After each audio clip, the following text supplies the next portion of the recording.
My girlfriend was 5 years my junior. She was a student at S University. I covered all her expenses, yet she was getting cozy with a male student she was sponsoring with my money. When I found out, I immediately froze her cards, canceled the contracts with her father's company. Her family faced bankruptcy, and she came crawling back, crying and kneeling, begging for my forgiveness. She said she knew she was wrong, that she loved me most of all. Get lost. Belated affection is worthless. At midnight, I closed the last file on a merger and acquisition. Outside the window, the city was a brilliant tapestry of lights. Just then, my phone screen lit up. A message from Vivian Ashwood popped up.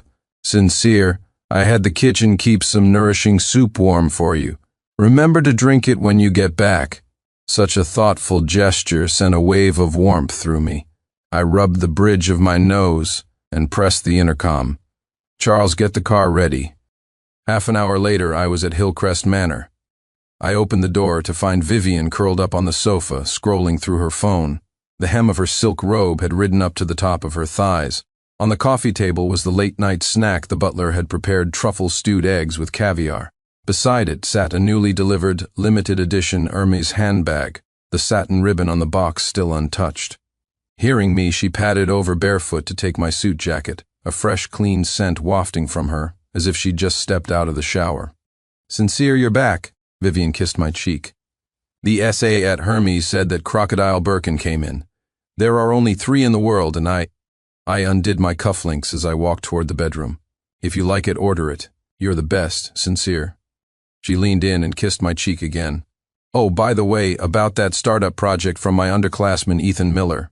I read his business plan, and it's really brilliant. Her eyes lit up, but then she bit her lip as if remembering something. But the deadline for financing is tomorrow, and he's short $50,000 for the security deposit. I stopped in my tracks. This was the 3rd time she had brought up his name this week. Ethan Miller was a scholarship student we were sponsoring. According to her, he was a hard worker with a gambling-addicted father and a hospitalized mother. She tugged at my sleeve, shaking it gently. He's trying so hard, and his family situation is incredibly difficult. His parents are just ordinary people. He gets by entirely on scholarships. $50,000? I pulled my arm away, took the black card from my wallet, and handed it to her. Handle it yourself. $50,000? That's less than the cost of a single gear in my watch, as long as she's happy. As she took the card, her fingertip lightly scratched my palm, a silent, familiar signal. We had rehearsed this routine countless times over the past 5 years, she would ask. I would give, and I'd receive an intimate night as my reward. But tonight, I turned away from her approaching lips. I still have some work to do. You go shower first. Oh, okay, she gave me a hug and skipped happily toward the bathroom.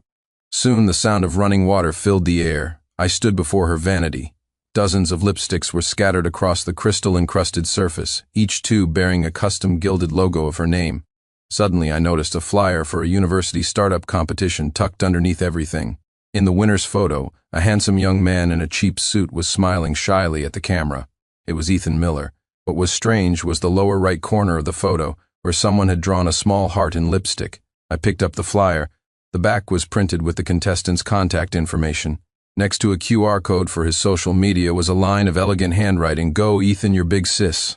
The sound of the shower stopped abruptly. A moment later, Vivian emerged, wrapped in a sheer negligee. She threw her arms around my neck and whispered, "Sincere, the luckiest thing that ever happened to me was meeting you." A long, passionate night began. I rarely visited Vivian's university, but today was an exception.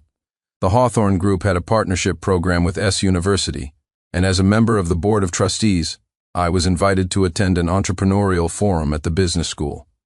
On stage, a professor in a sharp suit was speaking eloquently, but my gaze was fixed on a figure in the guest section, Vivian. She was wearing a beige suit from Chanel's latest collection, her long hair in soft curls. She held a pen, writing intently in a notebook. Intently! I narrowed my eyes. Leaning forward slightly, I tried to see what she was writing. Her notebook was tilted just enough for me to get a clear view of the dense script. "Ethan, you were amazing at the forum today. Your project is definitely going to be a success. I believe in you. Same place tonight?" A faint smile played on her lips as her fingertips gently caressed the page, as if stroking something precious. My expression remained impassive as I lifted my coffee and took a sip. Bitter. After the forum, I was waiting for my driver at the university gate. Vivian came jogging over, her cheeks flushed and her breathing a little ragged. "Sincere, what are you doing here?" She looked up at me, her eyes filled with surprise, as if she truly had no idea I would be attending. I looked down at her, my eyes landing on her slightly disheveled collar. A very faint lipstick stain, smudged on the pristine white fabric. It was a shade of pinkish orange, the same color she was wearing today. "The forum was interesting," I said flatly. Her eyes lit up, and she immediately linked her arm with mine. "Right? Ethan's project has so much potential." Even the dean was nodding when he gave his speech today. Her tone was filled with undisguised pride, as if showing off a prized pet she'd raised herself. I gently withdrew my arm, pulled a cigarette case from my inner jacket pocket, and slowly tapped one out. "Sincere?" she asked, looking at me with a hint of confusion. I didn't answer. I just lit the cigarette, took a deep drag, and let the smoke curl in my lungs before exhaling slowly. "Vivian," I began, my voice low, "have you been a bit too concerned with this underclassman lately?" Her expression froze for a second, then she smiled even more sweetly. "Of course not. I just think he's very talented and wanted to help him out." "Help him?" I scoffed, flicking the ash from my cigarette. "With my money?" Her smile finally faltered. In the distance, a red sports car was slowly approaching the Porsche 911 I'd bought her. The window rolled down, and in the driver's seat a handsome young man was looking our way. Ethan Miller. The color drained from Vivian's face. I crushed the cigarette, my gaze sweeping between her and Ethan before finally settling on her trembling fingertips. "Vivian," I asked softly, "tonight, are you taking my car home or his?" I had the driver take Vivian home first. She sat in the passenger seat, her fingers clenched tightly around the seatbelt, glancing at me from time to time as if she wanted to speak but didn't dare. I kept my head down, scrolling through financial reports on my tablet, my expression calm, as if the confrontation at the university gate had never happened. But some things, once torn open, can never be pretended away. The car stopped in front of Hillcrest Manor, and Vivian finally broke the silence. "Sincere, did you misunderstand something?" I looked up, my gaze landing coolly on her face. She bit her lip, her eyes turning red. "There's really nothing between Ethan and me. I think he has a lot of potential and wanted to give him a hand." "A hand?" I chuckled, swiped a finger across my tablet, pulled up a file, and handed it to her. "Transaction records from the last 3 months." The color drained from Vivian's face instantly. "Tuition, living expenses, startup capital, even his mother's medical bills," I read aloud in a slow, deliberate voice. "Vivian, you seem to care more about him than you do about me." Her fingers trembled, and a hint of panic crept into her voice.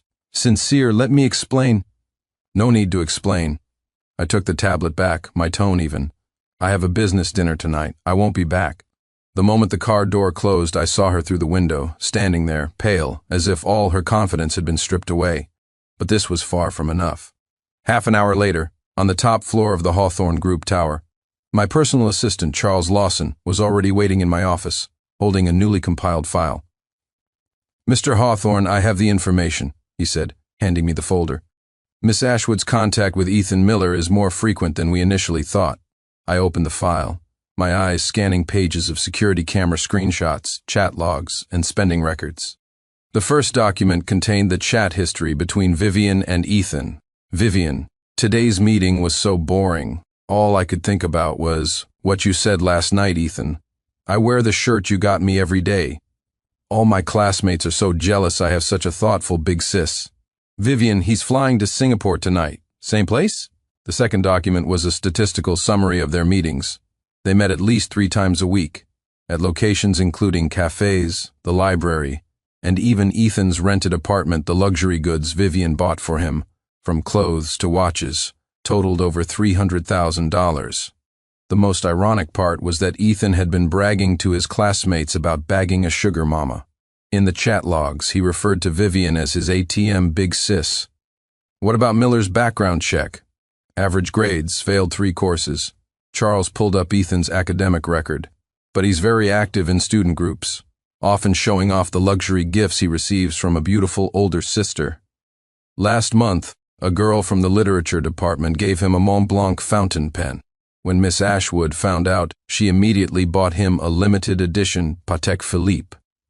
My finger paused on the last photograph under the cover of night. Vivian was on her tiptoes, kissing Ethan's cheek. The date on the photo was from the day I left on a business trip last month. Notify the finance department. Freeze all supplementary cards under Vivian Ashwood's name. My voice was terrifyingly calm. And prepare a complete financial audit and a legal assessment report. Mr. Hawthorne, are you planning to, since she enjoys playing this charity game so much, I said, turning back to my desk, then let's have her experience what it truly means to lose everything. Charles asked in a low voice. How should we proceed? I leaned back slowly in my chair. We're going to slowly, methodically ruin them. The prey is more interesting when you slowly corner it. The next day, at the S University Incubation Center. I stood at the end of the hall watching Ethan Miller in the conference room, excitedly explaining his startup project. The few investors sitting in the audience were all people I had arranged. His PowerPoint was flashy, but the content was hollow, with several data points clearly fabricated. But Vivian sat in the front row, looking up at him with eyes full of adoration. I walked slowly into the conference room. Every eye in the room instantly turned to me. Ethan's presentation came to an abrupt halt, his face stiffening. Vivian shot to her feet, her voice trembling slightly. Sincere, what are you doing here? I ignored her, walking straight up to Ethan and picking up his business proposal. Your business model is full of holes, and the financial projections are pure fantasy. I looked up, a cold smile on my face. And you have the nerve to ask for investment with this? The room was silent. Ethan's face went from pale to flushed, his fingers clutching the presentation script so tightly his knuckles turned white. Vivian rushed over and grabbed my sleeve. Sincere, Ethan is just inexperienced, but he's really trying hard. I turned to look at her, my voice gentle but every word a dagger. Vivian, are you sure you want to plead his case in front of all these people? Her hand flinched as if burned, and she let go of my sleeve. As I turned to leave, I heard Ethan's gritted teeth snarl from behind me. Vivian Ashwood, didn't you say he doesn't care how you spend his money? See? The drama of dogs turning on each other is always so entertaining. I stood by the floor-to-ceiling window of Hillcrest Manor, a glass of whiskey in my hand, the ice slowly melting in the amber liquid. When Vivian came in, she looked flustered, sincere. Her voice trembled. I need to talk to you. I didn't turn around, just gazed at the bustling city lights outside. About what? She came up behind me, her fingers tentatively gripping the sleeve of my suit, just as she had countless times before when she wanted something. I know you're angry, but there's really nothing between Ethan and me. He's just an underclassman. An underclassman? I let out a soft laugh and finally turned around, my icy gaze fixed on her face. An underclassman worth over $300,000, an underclassman worth visiting at his apartment late at night? An underclassman worth. I pulled my phone from my pocket and opened the photo from the investigation. In the picture, Vivian was on her tiptoes, kissing Ethan on the lips. The color drained from her face. Her fingers went limp, releasing my sleeve, and she stumbled back a few steps. Sincere, let me explain. Her voice was already laced with tears. Explain what? I put my phone away, my tone terrifyingly calm. Explain how you used my money to keep another man? Or explain how you told me I love you most, Sincere, while sleeping with him? Her pupils constricted, as if she never expected me to be so blunt. No, Sincere, Vivian said desperately. I swear I never slept with him. And this, she pointed at the photo. I wasn't thinking straight that day. I'd had a little to drink. But it was just one kiss. She sobbed. I regretted it immediately. Apart from that one time, nothing else happened. You're so powerful you can check. There was really nothing else between us. I was wrong. I just got used to the flattery and the attention.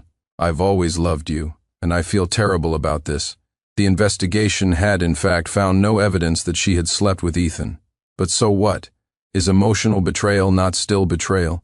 I advanced on her slowly until her back was against the cold wall, with nowhere to retreat. Vivian Ashwood. I leaned in, my voice a cold whisper by her ear. Do you know what I hate most? She trembled, too scared to answer. Betrayal. I didn't. Sincere, you can check. Emotional betrayal is still betrayal, I roared. Vivian froze, choking on her sobs. I straightened up and pulled a document from my inner jacket pocket, one I had prepared earlier, and held it in front of her. Asset freeze declaration. As of today, all bank cards, credit cards, and membership accounts in your name are frozen, I stated methodically. That engagement ring on your finger was my mother's family heirloom. Now give it back to me. Her tears finally fell, her hand flying to cover the ring as she shook her head desperately. Sincere, I know I was wrong. Please give me another chance. A chance? I sneered. I've given you far too many. I reached out, grabbed her wrist firmly, and began to slide the ring from her finger. Her nails dug into the back of my hand, drawing red lines, but I didn't even flinch. Charles, I called toward the door. My personal assistant immediately entered, holding a file. Miss Ashwood, this is a detailed list of all funds you have drawn from Mr. Hawthorne's accounts over the past 2 years, Charles said, his face impassive. This includes the $237,000 you transferred to Ethan Miller, as well as the luxury goods, medical bills, and other expenses paid on his behalf. The Hawthorne Group's legal department has already prepared a lawsuit. If you are unable to return the full amount within 30 days, we will sue you for embezzlement of property. Vivian's face went completely white. Her legs gave out and she collapsed onto the floor. No, Sincere, you can't do this. She looked up at me, her face a mess of tears. You promised I could have that money. You said I could spend it however I wanted. Yes, I did, I said, looking down at her, but I never said you could use my money to keep a boy toy. I turned and walked toward the door without a moment's hesitation. Wait, she suddenly lunged forward, wrapping her arms around my legs. Sincere, I really know I was wrong. I'll never do it again. Forgive me this one time, I promise. I looked down at her. Her exquisite makeup was smeared by tears. Her expensive dress wrinkled and pooled on the floor. The woman who was once as proud as a peacock now looked as pathetic as a stray dog. Vivian Ashwood, I slowly crouched down, grabbing her chin and forcing her to look at me. Remember this day, because from this moment on you are bankrupt.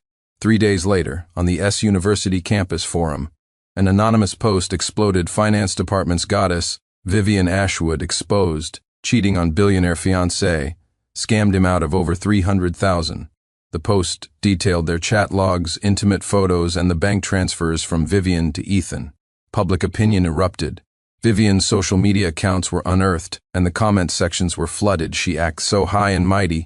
Turns out she's just a gold digger. LMAO. The sugar daddy found out he was raising an ungrateful snake and kicked her to the curb. Heard she was thrown out of the mansion. Now she can't even afford tuition. Ethan didn't fare any better. His startup project was exposed for data fabrication. The investors collectively withdrew, and the university was even considering revoking his graduate school acceptance. Worse, the Hawthorne Group's legal department officially sent him a letter demanding the return of all improper gains. And all of this was just the beginning. Rainwater dripped down the rusty fire escape, forming a murky puddle at Vivian's feet. She clutched the handle of her suitcase, standing at the door of a low-income apartment. Rents $1,500 a month, deposit, and 3 months' rent up front. The landlord chewed on a piece of tobacco, spittle landing on the peeling doorframe. The girl next door works at a nightclub. It gets a little loud at night. The 150-square-foot room smelled of mildew, with yellowed mold spots visible where the paint had peeled. Vivian stood in the doorway, the hem of her Gucci dress brushing against a sticky stain on the frame. A loud argument, followed by the sound of a smashing bottle, erupted from the floor above. The noise made Vivian frown. This place is awful. Can you go any lower on the price? Take it or leave it. The landlord turned to go. If you don't want it, there's a line of people waiting to see it. Wait, don't go. Vivian called him back. She mechanically pulled out the last of her cash. When the rusty security door slammed shut behind her, Vivian buried her face in her hands and wept. She didn't want to go back home. Her father would kill her. She deeply regretted her foolishness. She wanted Sincere's forgiveness. At least living here she was closer to his home. Maybe if Sincere saw how miserable I am, he'd soften and forgive me. After all, he used to dote on me so much. A light rain began to fall. Vivian stood in front of the Hawthorne Group headquarters, soaked to the bone, her long hair plastered to her pale face. She had lost her high heels somewhere along the way. Her stockings were torn and soaked, and her expensive dress clung to her body like a wrinkled rag. A security guard stood by the entrance holding an umbrella, his eyes showing a flicker of pity but mostly indifference. Miss Ashwood, you should go home. The guard sighed. Mr. Hawthorne said he won't see you. She looked up, rainwater streaming down her lashes like tears. Please, just let me see him. Her voice was hoarse, her fingers digging into the pavement. Just for 5 minutes. No, 3 minutes will do. The guard shook his head. Mr. Hawthorne has an important meeting today. Please don't make my job difficult. Inside the building's glass doors, a few employees were stealing glances and whispering. Is that Vivian Ashwood? Wasn't she so glamorous before? Serves her right using Mr. Hawthorne's money to keep a boy toy. Now that she's been dumped, she's back playing the victim. I heard they even took back her apartment. She's living in a slum now. Vivian heard their piercing comments and wished the ground would swallow her whole. She had never been so humiliated. And she had never realized so clearly what she had lost. Flashback. 3 days ago when she was kicked out of Hillcrest Manor, she only had time to grab a handbag. All her cards were frozen. She couldn't even afford a taxi. She stood on the roadside trying to contact the besties who had once fawned over her, only to receive cold replies. Vivian, it's not that I don't want to help, but Mr. Hawthorne has made it clear. Anyone who helps you is going against him. Are you insane? You cross Sincere Hawthorne for some poor student? What's the point of coming to me now? In the end, she had to drag her suitcase to the nearest cheap rental she could find. The room was small and damp. The bedsheets had suspicious stains, and the bathroom faucet dripped endlessly. She sat on the edge of the bed, staring at the meager balance on her phone, and finally broke down completely. She truly had nothing left. Present day, the rain grew heavier. Vivian's legs were numb, but she stood there stubbornly, as if it were her last hope. Finally, a black Maybach glided into the building's underground parking garage. The window was half open, and she caught a glimpse of Sincere's profile, cold, indifferent, not even sparing her a single glance. Sincere. She shot to her feet and staggered after the car, but the security guard blocked her way. Sincere, let me explain, she screamed, her voice raw. I really know I was wrong, just give me one more chance. The car continued without pausing, disappearing into the garage and out of her sight. Vivian collapsed onto the ground, rainwater and tears mixing in her mouth, a bitter, salty taste. She knew she had been utterly abandoned. I stood at my office window, looking down at the tiny figure below. Charles stood behind me, reporting in a low voice. Mr. Hawthorne, Miss Ashwood is still standing downstairs. Should I leave her? I turned, taking a sip of the coffee on my desk. Let's see how long she can stand. And about Ethan Miller.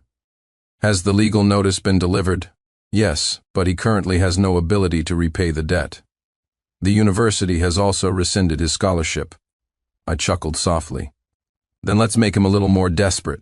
Charles understood immediately and made a call. Inform all our corporate partners that the name Ethan Miller is to be placed on the Hawthorne Group's blacklist. I wanted them both to fully understand the meaning of no way out. The morning rush hour subway was packed like a can of sardines. Vivian hadn't wanted to take the subway, but she was out of money. She had an appointment at a consignment shop to sell one of her designer bags for some cash. On the train, she was squashed between the smells of sweat and breakfast buns. Someone stepped on her new, cheap high heel, knocking it off. As she bent down to retrieve it, a man behind her pushed impatiently. What's the hold up? The screen in the car was playing financial news. A glimpse of Sincere Hawthorne's profile flashed across it. She subconsciously touched her neck where a 7-figure diamond necklace used to sit. Now there was only a faint tan line. This is from the new collection, 5,800. The sales associate at the Dior boutique gently pushed away Vivian's hand as she tried to touch a dress. Would Miss Ashwood like to try it on? Her eyes scanned the pilled cuffs of Vivian's sweater. I'm not here to buy, Vivian said awkwardly. I have an appointment for second-hand consignment. Oh, I see, the associate pointed. The buyback counter is over there. A familiar mocking laugh came from behind her. Her former friend Isabel Richardson was clinging to her new boyfriend's arm, deliberately raising her voice. They let just anyone into these stores now. You'd think she'd look in a mirror first. Vivian didn't want to argue and hurried away. Isabel said to the new intern, That's the one who got dumped by Mr. Hawthorne. I heard she used his family's money to keep a boy toy. I have no idea why you even let her in under the authentication light at the consignment shop. The owner pointed to a tiny crack on the edge of Vivian's Birkin bag. There's a flaw here. 800 max. The owner put the bag back on the counter. Besides, it's last year's model. Everyone's carrying the Chanel 22 now. She nodded helplessly. Finally, she walked out of the store clutching a wad of crumpled bills. You have the nerve to come home? Her father, Walter Ashwood, smashed a teacup at her feet. This whole family was counting on you to marry into the Hawthorne family. And look what happened now. Even my building materials orders have been canceled. Her mother, Eleanor Ashwood, stuffed a few bills into her hand. Your cousin needs a sales assistant at her boutique. Go for an interview tomorrow. She paused, then added, and don't tell them you're an Ashwood. Late at night, suggestive sounds echoed from the other side of the thin partition wall of her shared apartment. Vivian applied a cheap drugstore face mask, the harsh fragrance making her eyes water. Her phone suddenly lit up. A message from Ethan Miller flashed on the lock screen. Vivian, I can't take it anymore. Sincere Hawthorne is trying to destroy us. She turned off the screen. The neon lights from outside filtered through the grimy curtains, casting a fragmented shadow on the face that had once captivated the city's wealthiest bachelors. A crowd had gathered in front of the announcement board at S University. Ethan pushed through, his eyes fixed on the newly posted scholarship list. National Scholarship, his name wasn't on it. How is this possible? He muttered, his fists clenched so tight they turned white. Students around him whispered, occasionally glancing his way with undisguised contempt. Did you hear? His startup project was all fake data. All the investors pulled out. Serves him right you don't leech off Sincere Hawthorne's girl and get away with it. Wow, a debt of over $100,000. He'll be paying that off for the rest of his life, right? Ethan spun around abruptly, shoving his way out of the crowd. In the dean's office, his academic advisor pushed a letter across the desk. Your graduate school acceptance has been revoked, the advisor said coolly. You failed the comprehensive evaluation. Ethan's throat tightened. Why? My grades were good enough. The advisor gave him a meaningful look. Character issues. We received an anonymous tip. He understood instantly. Sincere Hawthorne's name didn't even need to be mentioned to destroy his entire future. In his shared apartment, the smell of mildew and instant noodles hung in the air. Ethan stared at his computer screen, the email in his inbox stinging his eyes. Dear Mr. Miller, we regret to inform you that the internship offer we extended has been rescinded due to strategic adjustments within the company. It was the only offer he'd received after sending out 27 resumes. And now, it was gone. He grabbed his phone and frantically dialed Vivian's number. No answer. 3 days later, a legal notice stamped with the red seal of the Hawthorne Group's legal department was delivered to him. Demand for repayment of improper gains, a total of $327,000. Ethan's hands began to shake. He could never earn that much money in his entire life. Late that night, Ethan cornered Vivian outside her apartment building. She looked even more haggard than the last time they'd met. Her once perfect makeup was gone, and her clothes were obviously cheap. Where's the money? Ethan grabbed her wrist, his voice raw. Hawthorne is demanding over $300,000 from me. Are you trying to get me killed? Vivian yanked her arm away, her eyes filled with disgust.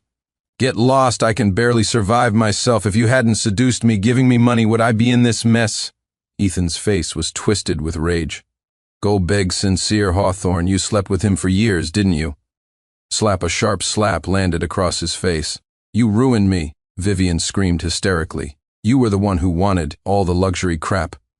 You were the one who said all those disgusting things. Don't you dare play the victim. Now Ethan wiped a smear of blood from his lip and suddenly laughed. Vivian Ashwood, you think you're so clean? Who was the one sending me late-night texts? Who said Sincere Hawthorne didn't understand you? He took a step closer. If I'm going down, you're coming with me at the consignment shop. The owner examined the watch Ethan had brought in. A Patek Philippe? This has to be fake, the owner sneered. I'll give you $300 for it. This watch is worth over $200,000, Ethan yelled, losing control. Take it or leave it. The owner tossed the watch back. The Hawthorne Group put the word out. Who would dare buy anything from you? Ethan froze, a cold dread washing over him. Late that night, in his tiny, shared room, Ethan sat on his bed, staring at the business plan taped to the wall, what was once his dream. Now, it was covered in black holes from cigarette burns. His phone screen lit up with a text from an unknown number, Mr. Miller. regarding the reimbursement for your mother's surgery. An audit has revealed evidence of insurance fraud. The case has been turned over to the authorities." His hand began to tremble violently. With a final desperate cry, he hurled the phone against the wall. "Hawthorne?" He stared at the shattered screen on the floor, his expression shifting from despair to madness. "You really want to push me to the edge, don't you?" Starbucks, morning rush hour. There were coffee stains under Vivian's fingernails, and the cuffs of her cheap uniform were yellowed with milk stains. A burn mark scarred her wrist, a souvenir from spilling a hot Americano last week. Venti caramel macchiato. A man in a business suit tapped impatiently on the counter. "Can you hurry it up? I'm in a rush." "Right away, sir," she mumbled, keeping her head down. The espresso machine roared to life, steam hitting her red, swollen hands. The pain brought tears to her eyes. She mechanically sealed the cup. As she looked up to hand it over, her gaze drifted through the window and suddenly froze. The sun was shining brightly in front of the Cartier jewelry store. She saw Sincere, dressed in a perfectly tailored black suit, standing by the entrance. And beside him stood a tall woman with a sharp bob, a designer beige suit, and a discreetly expensive watch on her wrist. The store manager was personally escorting them out, his smile deferential. "Mr. Hawthorne, Miss Sinclair, the ring has been adjusted to your specifications." An assistant took the beautifully wrapped bag. Sincere turned his head slightly and said something to the woman beside him. She laughed, her expression radiating a confidence and poise Vivian had never possessed. They stood together, looking like they were born to stand side by side. The coffee cup slipped from Vivian's hand. Crash, scalding coffee splashed onto her pants and shoes, ceramic shards scattering across the floor. "What is wrong with you?" the customer roared. "Do you have any idea how much this suit costs?" The manager rushed over and grabbed her arm. "Vivian, this is the third time this week. If you don't want to work here, then get out." But she couldn't hear him. Her eyes were locked on the scene outside. Sincere's gaze swept past the coffee shop, across the spot where she stood, without a hint of recognition, as if she were just another part of the scenery. He didn't even recognize her. A black Rolls-Royce Phantom pulled up silently to the curb. The chauffeur respectfully opened the door. Sincere placed a guiding hand on the smallest companion's back as they gracefully entered the car. The sunlight glinted off the polished exterior, so bright it hurt Vivian's eyes. "What are you crying for?" The manager shoved her. "Clean this mess up, then go to HR and collect your final paycheck." Your fired tears mixed with spilled coffee, creating a dirty stain on the front of her cheap uniform. She finally completely understood the difference between the clouds and the mud. She couldn't accept it. She decided to make one last, desperate gamble. If she couldn't be his wife, she'd settle for being his mistress or even his servant. That night a storm raged outside Hillcrest Manor. Rain streamed from the ends of Vivian's hair. She was soaked to the bone, standing outside the villa's wrought iron gate, her fingers gripping the bars. The light from the security booth illuminated her pale face. Her once perfect makeup had been washed away, leaving behind dark circles under her eyes. Her lips were purple from the cold. "Sincere, Sincere," she called out his name, her voice raw. I stood at the second-floor study window, coldly observing her pathetic state, like a stray cat caught in the rain, pitiful and pathetic. Charles walked over with an umbrella and asked in a low voice, "Mr. Hawthorne, should I have her removed?" I was silent for a moment, then turned and went downstairs. The moment the main gate opened, Vivian's eyes lit up. She stumbled inside, trembling as if grasping her last lifeline. "Sincere," she knelt on the ground, looking up at me, tears and rain streaming down her face. "I was wrong. I really know I was wrong." I looked down at her, not offering a hand, not saying a word. She shuffled forward on her knees and grabbed my pant leg, her voice choked with sobs. "I shouldn't have lied to you. I shouldn't have seen Ethan. But I swear, I never loved him. I've always loved you." Her hands clutched my trousers as if trying to rip her heart out to show me. "I don't need money or jewelry. I don't need anything. I just want to come back to you, to love you properly." Her hot tears fell onto my shoes. "Please, just give me one more chance." I slowly crouched down, grabbing her chin and forcing her to look up. My reflection stared back from her pupils, cold, calm, without a ripple of emotion. "Vivian," I let out a soft laugh. "Is it really me you love?" Her breath caught. "You love the power of the Hawthorne Group, the title of Mrs. Hawthorne, the life of extravagant spending. My fingers tightened slightly. If I were the one going bankrupt today, would you still be kneeling here telling me you don't need anything? The color drained from her face. I would. Do you even believe the words coming out of your mouth? I let go and stood up, looking down at her. You can't even fool yourself. Sincere, please take me back. Even if I can't be your wife, I can be your mistress, your maid. I just want to be with you. I don't care about anything else. I can't live without you. Unfortunately for you, I can live very well without you. Get out, I said coldly, turning to leave. Don't make me say it again. She collapsed on the floor as if her soul had been ripped from her body. Rainwater dripped from her hair, forming a murky puddle on the marble floor. After a long time, she finally staggered to her feet and walked back out the gate. The storm continued to pour, her figure blurred in the rain, eventually disappearing into the darkness, as if she had never been there at all. Hawthorne Group Tower, top floor office. Beyond the floor-to-ceiling windows, the city's lights began to flicker on as dusk settled. I stood by the window, a freshly poured glass of whiskey in hand, the ice slowly melting in the amber liquid. Charles knocked and entered, holding a few documents.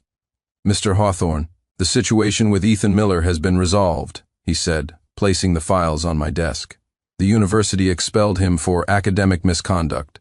Debt collection is underway, but he has no assets to his name, so it's unlikely he'll be able to repay it anytime soon. I glanced at the file. It contained a photo of Ethan leaving the university. His once handsome face was now gaunt, his figure slumped and pathetic as he dragged his suitcase away. What about his mother's medical bills? It was verified.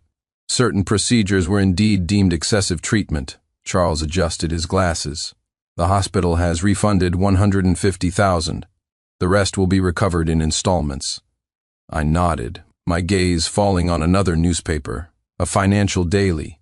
Ashwood Building Materials capital chain snaps, multiple projects halted.